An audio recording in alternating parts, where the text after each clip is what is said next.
السلام علیکم ورحمۃ اللہ وبرکاتہ۔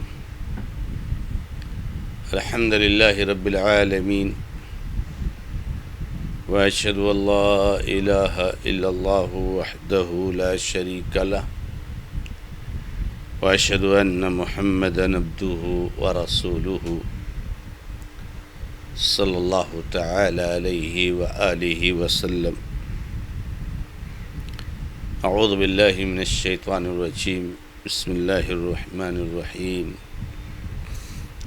ذلک بأن اللہ نزل الکتاب بالحق وإن الذین اختلفوا فی الکتاب لفی شقاق بعید۔ معزز اور معقر مشاہدین و مشاہدات، سلسلے تفسیر قرآن شعبہ دعوت و تبلیغ جماعت المسلمین محصلہ کہ آج کے اس درس میں سورۃ البقرہ آیت نمبر 176 آپ کے سامنے پیش کی گئی ہے۔ اس میں اللہ تعالیٰ نے ارشاد فرمایا ہے، یہ اس وجہ سے ہے کہ اللہ تعالیٰ نے کتاب کو حق کے ساتھ نازل کیا ہے، اور بے شک جن لوگوں نے کتاب کے سلسلے میں اختلاف کیا وہ بہت دور کے اختلاف میں جا گرے۔ ترجمہ سے آپ نے محسوس کیا ہوگا میرے بھائیوں میری بہنوں کہ اللہ تعالیٰ نے اس آیت کریمہ میں بھی انہی لوگوں سے متعلق کلام کے سلسلے کو جاری رکھا ہے جو لوگ حق کو چھپاتے ہیں اور تھوڑا سا دنیوی فائدے کے لیے اپنے ایمان اور عقیدے کا سودا کر دیتے ہیں۔ تو اللہ تعالیٰ نے جو ان کے بارے میں ان کا انجام بتایا اور انہیں سخت عذاب کی دھمکی دی، اور اللہ رب العزت نے کہا یہ لوگ عذاب کو کیسے برداشت کر سکتے ہیں، کیا حال ہوگا جب عذاب میں گرفتار ہوں گے،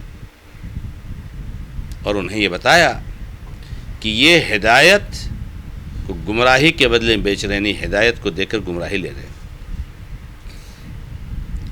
اور عذاب کو مغفرت کو عذاب کے بدلے میں بیچ رہے ہیں، مغفرت دے کے عذاب لے رہے ہیں، عذاب مول لے رہے ہیں۔ تو اللہ تعالیٰ نے یہاں پر اس آیت کریمہ میں یہ بتایا کہ یہ عذاب اور ان کا یہ انجام اور عذاب کی یہ سختی ایسا کیوں ہے، اتنا سخت عذاب اللہ تعالیٰ ان سے بات نہیں کرے گا، اتنا سخت عذاب اللہ تعالیٰ ان کو گناہوں کو پاک صاف نہیں کرے گا، اتنا سخت عذاب کہ اللہ تعالیٰ ان کو دردناک عذاب دے گا، اس عذاب کو برداشت نہیں کر سکتے، اتنا بھیانک انجام ایسا کیوں ہے، وجہ کیا ہے، اتنا بڑا جرم کیا ہے ان کا؟ اس لیے بھائی کہ اللہ نے کتاب کو حق کے ساتھ نازل کیا ہے، یہ قرآن کوئی معمولی نہیں ہے، آج اس کو آپ پر سے پوچھ ڈال سکتے ہو لیکن کل آپ کو جھیلنا پڑے گا۔ یہ اللہ کی کتاب ہے، اللہ کا کلام ہے، اللہ کا میسج اور پیغام ہے جو اللہ تعالیٰ نے ہمیں اور آپ کو بھیجا ہے۔ ہم اس کلام سے فائدہ نہ اٹھائیں، ہم اس کلام کو نہ پڑھیں اور اس کلام کے ہوتے ہوئے ہم گمراہی کو اختیار کریں، افسوس افسوس ہے۔ تو اللہ تعالیٰ نے کتاب جو نازل کی حق کے ساتھ نازل کی، کوئی ہنسی مذاق کھلونا نہیں ہے۔ اللہ تعالیٰ نے ہمارے اوپر اس کی ذمہ داری دی، حق کے ساتھ ذمہ داری دی، یہ کوئی کھلواڑ نہیں ہے۔ آپ کا دل کہے تو قرآن پڑھو، دل کہے تو کتاب کو پڑھو، دل کہے تو کتاب کو سمجھو، دل کہے تو نہ سمجھو، دل کہو تو اس پر عمل کرو، دل کہے تو نہ عمل کرو، دل کہے تو پڑھو، دل کہے تو نہ پڑھے، یہ سب نہیں چلتا۔ اللہ نے حق کے ساتھ نازل کیا، آپ کو کتاب پڑھنی ہی پڑھنی ہے، اس کو سمجھنا ہی سمجھنا ہے، اس پر عمل کرنا ہی کرنا ہے۔ تو یہ اس وجہ سے اتنی سخت عذاب کی دھمکی ہے اور اتنی سختیاں ہیں ان کے لیے کہ اللہ تعالیٰ ان سے بات نہیں کرے گا۔ جنت والوں کی سب سے بڑی نعمت اللہ سے کلام کرنا اور اللہ کے دیدار کرنا، سب سے بڑی نعمت جنت کی۔ جنتی جب اللہ تعالیٰ سے بات کر لیں گے اور اللہ کا دیدار کر لیں گے، اللہ اکبر، اس سے بڑی کوئی نعمت نہیں۔ اللہ تعالیٰ ان کو محروم کر دے گا اس سے۔ اللہ تعالیٰ ہر توحید والے کے، ہر متقی پرہیزگار انسان کی غلطیوں کو، خطاؤں کو معاف کر دے گا، پاک صاف کر دے گا گناہوں سے، ان کو نہیں کرے گا۔ توحید اور سنت والوں کے لیے تو اللہ کی رحمت ہے، اللہ کی نعمت ہے، اللہ رب العزت کا اکرام ہے، فضل ہے، احسان ہے، اور شرک اور بدعت والوں کے لیے سخت عذاب ہے۔ ایسا کیوں؟ اس لیے کہ اللہ تعالیٰ نے کتاب کو حق کے ساتھ نازل کیا۔ یہ کتاب خریدیے، گھر میں رکھیے، کتاب کو سیکھیے، اس کو یاد کیجیے، اس کا معنی مطلب ترجمہ سمجھیے، اس پر عمل کیجیے۔ اس کتاب کے آنے کے بعد کسی کتاب کی گنجائش نہیں رہ جاتی ہے، اس کلام کے آنے کے بعد کسی کلام کی گنجائش نہیں رہتی، حق کے آنے کے بعد باطل کی کوئی گنجائش نہیں رہتی، توحید کے آنے کے بعد شرک کی کوئی گنجائش نہیں رہتی، ایمان کے آنے کے بعد کفر کی کوئی گنجائش نہیں رہتی۔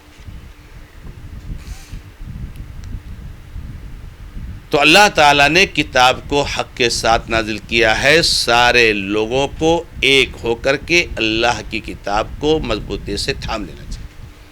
وَاعْتَصِمُوا بِحَبْلِ اللَّهِ جَمِيعًا وَلَا تَفَرَّقُوا، اللہ کی رسی کو ایک ساتھ ہو کر مضبوطی کے ساتھ تھام، فرقہ بندی کے شکار مت ہو جائے، اختلاف میں مت ہو۔ اللہ تعالیٰ نے اختلاف کو حرام قرار دیا ہے، فرقہ بندیوں میں بٹنے کو حرام قرار دیا ہے، ٹولیوں میں بٹنے کو حرام قرار دیا ہے، اللہ رب العزت نے حرام قرار دیا۔ لہذا یہ عمل نہیں انجام دو، اللہ سے اختلاف مت کرو، اللہ کے رسول صلی اللہ علیہ وسلم سے اختلاف مت کرو، اللہ کے دین سے، اللہ کے حق سے، اللہ کی کتاب سے اختلاف مت کرو، تو آپ کو اللہ تعالیٰ سے اختلاف نہیں کرنا ہے۔ اب جن لوگوں نے اختلاف کیا کتاب کے سلسلے میں،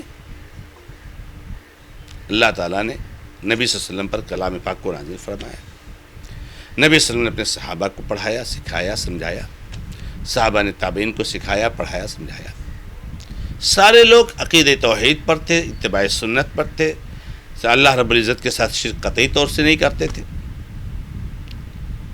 بعد میں کچھ لوگ پیدا ہوئے جنہوں نے اس سے اختلاف شروع کیا، اب کچھ درگاہوں کو سجدے کی طرف بھاگ رہے ہیں، کچھ سورج اور مورتیوں کے سجدے کی طرف بھاگ رہے ہیں، کچھ ولیوں اور پیروں اور فقیروں کے سامنے سر جھکا رہے ہیں۔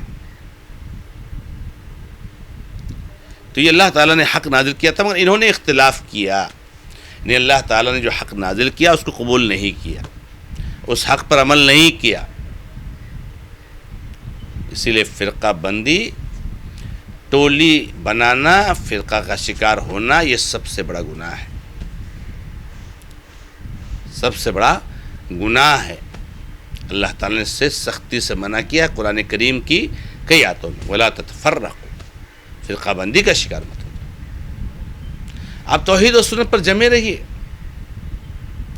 آپ دائیں بائیں مت جائیے، آپ بالکل اسٹریٹ سیدھے راستے پر رہیے جو جنت کی طرف جانے والا ہے۔ تو اللہ رب العزت نے فرمایا کہ یہ اس وجہ سے ہے، یہ سختی، یہ عذاب کی دھمکی اس وجہ سے کہ اللہ نے کتاب حق سے نازل کیا، پھر کتاب کو چھوڑ کر کے دوسری چیزوں کو پڑھتے ہو، دوسری چیزوں اپنے آپ کو بزی کرتے ہو۔ عمر بن خطاب رضی اللہ تعالیٰ نے جو تورات کا نسخہ پڑھا اور نبی صلی اللہ علیہ وسلم دیکھا تو لال پیلے ہو گئے، کہا عمر میں تمہارے بیچ میں موجود ہوں اور تم اس کو پڑھ رہے ہو، اس کو پڑھ رہے ہو، کون سی کتاب ہے یہ؟ قرآن کے علاوہ بھی کوئی کتاب ہے کیا؟ ارے یہ کتاب کیا، یہ کتاب جس نبی پر نازل ہوئی تھی، اگر وہ بھی زندہ ہوتے تو میرے سامنے سچ ہوتا ہے، میرے اوپر ایمان لاتے، میرے اوپر بیعت کرتے، میرے دین کو تسلیم کرتے، اللہ کے سامنے سر جھکا دیا، موسیٰ علیہ السلام نے. اور نبی صلی اللہ علیہ وسلم فرمایا اگر موسیٰ آج بھی زندہ ہو جائیں اور تم لوگ مجھے چھوڑ کر ان کی بات کو مان لو، گمراہ ہو جاؤ گے.